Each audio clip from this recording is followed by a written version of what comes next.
से लेकर जैसलमेर तक जो परिस्थिति देखोगे जिलों के अंदर, जिस प्रकार से नशे का कारोबार, सफ़ेद पाउडर, एमडी, स्मैक जैसी परिस्थितियां नौजवानों के अंदर उत्पन्न हो रही है, इसकी रोकथाम के लिए सरकार ने क्या कदम उठाए हैं। और जो घोषणा रोजगार की इन्होंने कि हम 1 साल में 1 लाख नौकरी की घोषणा करेंगे, अभी 10 महीने 11 महीने सरकार को होने जा रहे हैं, लेकिन एक भी नौकरी एक युवा को नहीं मिली है।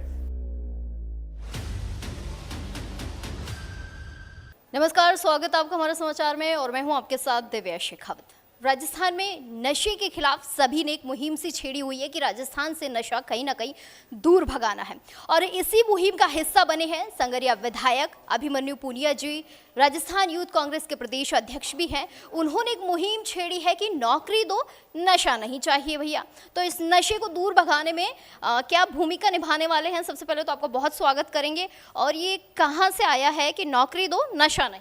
देखो, हमारे पूरा ये युवा कांग्रेस का हमारे राष्ट्रीय नेतृत्व कृष्णा लावरू जी, उदय चीफ जी जो हमारे नवनिर्वाचित राष्ट्रीय अध्यक्ष हैं, 16 अक्टूबर को दिल्ली से इस अभियान की शुरुआत होगी और हजारों की संख्या में इस अभियान में राज्य के नौजवान साथी, युवा कांग्रेस के साथी भाग लेंगे।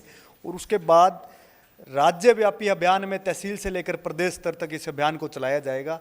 नशे का कारोबार जिस प्रकार बढ़ा है, इसके अंदर कौन शामिल है, किस पार्टी के नेताओं के साथ संबंध हैं और किस प्रकार नौजवानों को सफ़ेद पाउडर हो, सीमांतवर्ती इलाकों में एमडी, स्मैक से नौजवानों के भविष्य का, उनके परिवार के भविष्य के साथ कौन सी सरकार खिलवाड़ करने जा रही है। सरकारें आती है, सरकार बात करती है बड़े बड़े कि हम नशे के लिए ये महाअभियान चलाएंगे, लेकिन 10 महीने सरकार को, राज्य सरकार को हो गए। इन्होंने कहा कि हम एक विधानसभाओं में नशे की रोकथाम के लिए हॉस्पिटल की सुविधाएं करेंगे। मुझे नहीं लगा कि अभी कोई विधानसभाओं में इसका काम भी शुरू हुआ। मुझे नहीं लगा कोई विधानसभाओं में या किसी जिलों में नशे की रोकथाम के लिए किसी ब्यूरोक्रेसी के माध्यम से अभियान चलाया गया हो। मेरे क्षेत्र की बात करूं, संगरिया क्षेत्र से मैं आता हूं, सफ़ेद पाउडर की संख्या इतनी बढ़ चुकी है कि हर एक दिन हर नौजवान साथी अपने जीवन से खो रहा है, अपने जीवन को। हर एक नौजवान साथी की मृत्यु नशे सफ़ेद पाउडर से हो रही है। आज तक कोई ब्यूरोक्रेसी वहाँ हावी है, ब्यूरोक्रेसी ने कोई अभियान नहीं चलाया। नशे पर कोई तहसीलों में, जिलों में जब जाते हैं, उनके परिवार के लोग, नौजवान के लोग, उनकी बात को कोई नहीं सुन रहा। गाँवों के अंदर बड़ी संख्या में इसकी दलाली नशों की हो रही है। किस तरीके से होती है, कौन करता है, इन किसका हाथ है, इस पर राज्य सरकार को संज्ञान लेना होगा। सरकारों की बात नौजवानों को सुननी होगी, तब जाकर हम रोजगार की स्थिति में नौजवानों को ला सकते हैं। 10 महीने में जो वादे किए कि हम नौकरी देंगे, एक भी नौकरी अभी सरकार ने घोषणा नहीं की। अभिमन्यु जी, एक बात बताइए कि आज जो आप बीजेपी सरकार पर उंगली उठा रहे हैं, आपकी सरकार में भी तो बंद हो सकता था ना ये सब, तब से भी तो चला आ रहा है, तब क्यों ध्यान नहीं दिया कांग्रेस? हमारी सरकार में भी हमने नशे को लेकर बातें की, नशे को लेकर अभियान भी चले, लेकिन उस समय भी नशे को रोकथाम के लिए बातचीत हुई, नशे के रोकथाम के लिए कार्रवाइयाँ भी हुई। लेकिन हम आपको कार्रवाई, गांव के नौजवान पर कार्रवाई करके आप ख़त्म करोगे तो नशा नहीं रुकेगा। आपको कार्रवाई करनी पड़ेगी। नशा आता कहाँ से है, लाता कौन है, बिकवाता कौन है, बड़े लेवल पर इनके बड़े मगरमच्छ जब तक नहीं पकड़ोगे तब तक नशा नौजवानों को। नशा तो सर 8 बजे बाद भी दारू के ठेकों पर खूब बिक रहा है। रात को 8 बजे ठेके बंद होते हैं, लेकिन शटर के नीचे से तब भी बिक रहा है, जनता तब भी पी रही है। बिल्कुल सरकार को संज्ञान लेना चाहिए। हम आपके इस मामले में साथ हैं। हम तो चाहते हैं 8 बजे बाद क्यों बिकता है। 8 बजे बाद जब रूल 8 बजे का है, उसके बाद अगर आप सेंटर खोल के आप नशे बेच रहे हो तो इसमें वहाँ कौन आबकारी के लोग हैं, आबकारी की ब्यूरोक्रेसी है, उस पर कार्रवाई क्यों नहीं होती है? कार्रवाई होनी चाहिए। अभिषेक चौधरी ने भी अवेकन एक शुरुआत की है कि कहीं ना कहीं नशा दूर रहे, इसको लेकर भी क्या कुछ? उसको लेकर अच्छी बात है। शुरुआत अगर कोई नशों को लेकर करे तो ये कोई बुरी बात नहीं है, लेकिन सरकारों को इस पर संज्ञान लेना चाहिए।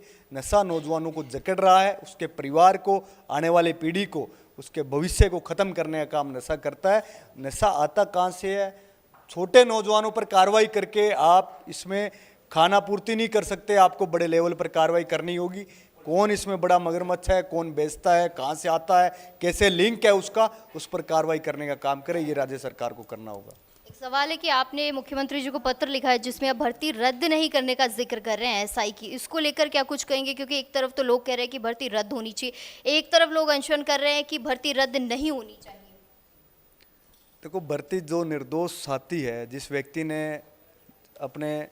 जिसके पास आखिरी समय था ये परीक्षा देने का, उसके बाद वो कोई परीक्षा नहीं दे सकता, उसने इस पेपर में पढ़ लिख कर लंबे समय से अपने परिवार के खून पसीना एक करके उसने यहाँ उसका चयन हुआ, और उस विद्यार्थी को आप निर्दोष को जब ये सज़ा दे दोगे कि आज उसको रद्द कर दिया जाएगा, उसको कह दिया जाएगा कि अब आप नहीं एसआई में भर्ती हो सकते, तो उस परिवार पर क्या गुजरेगी। ये अनेकों साथी हैं, लेकिन जो साथी दोषी है, कौन बड़ा दोषी है, आप उसको पकड़ने का काम करो। आपको मैसेज देना है, आम जन में संदेश देना है, तो ये संदेश तब जाएगा तब आप बड़े से बड़ा मगरमच्छ, कहाँ से पेपर लीक हुआ, किसने करवाया, कौन कौन शामिल था, 2 आरपीएससी सदस्य, 3 आरपीएससी सदस्यों को पकड़ के कुछ नहीं होगा। कैसे आरपीएससी सदस्य के पास पेपर गया, चेयरमैन कौन था, पूरी आरपीएससी भंग करो, चेयरमैन किसने बनाया, कहाँ से उसने पेपर लीक किया, कौन राज्य सरकार में शामिल था, इनको आप पर कार्रवाई करनी पड़ेगी। बड़े मगरमच्छ के बिना आप संदेश देना चाहते हो तो इस भर्ती रद्द करो। अगर आपको लगता है कि इसमें सब के सब विद्यार्थी अगर पेपर चोरी के हैं तो आप रद्द करो, लेकिन निर्दोष व्यक्तियों की सज़ा, दोषी को मिलनी चाहिए सज़ा, तो निर्दोष को क्यों सज़ा दे रहे हो। चलिए थोड़ा एक बार हरियाणा की तरफ चल लेते हैं। चुनाव का जिक्र हो रहा है, 3-4 दिन पहले ही एग्जिट पोल्स आए, सबको यही लगा था कि कांग्रेस आ जाएगी, लड्डू बट चुके थे। लड्डू मतलब मैं कहूँगी कि भर भर के आ रहे थे कि सुबह लड्डू ही बटने वाले हैं, लेकिन सुबह जब 8-9 बजे का समय था कि पासा सा पलट गया। क्या कुछ कहेंगे? देखो, हरियाणा के चुनाव कहीं ना कहीं नेताओं में चाहे अति उत्साह भी मान सकते हैं, लेकिन चुनाव आयोग पर भी एक नेताओं में या कांग्रेस?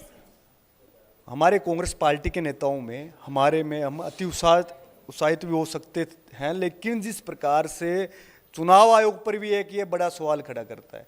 चुनाव आयोग में हमारी सीटें 20,000 के अंतराल से हम सरकार बनाने में वहाँ रह गए, हमारी 9 से 10 सीटें 2,000 के अंतराल से चुनाव हम हारे हैं।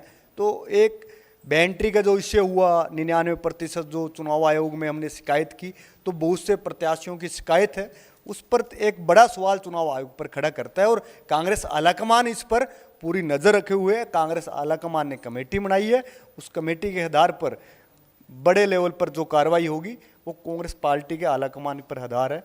लेकिन हम तो ये चाहते हैं कि कहीं ना कहीं एक बड़ा सवाल चुनाव आयोग पर भी है। बहुत शुक्रिया अभिमन्यु जी। धौलपुर से लेकर जैसलमेर तक जो परिस्थिति देखोगे जिलों के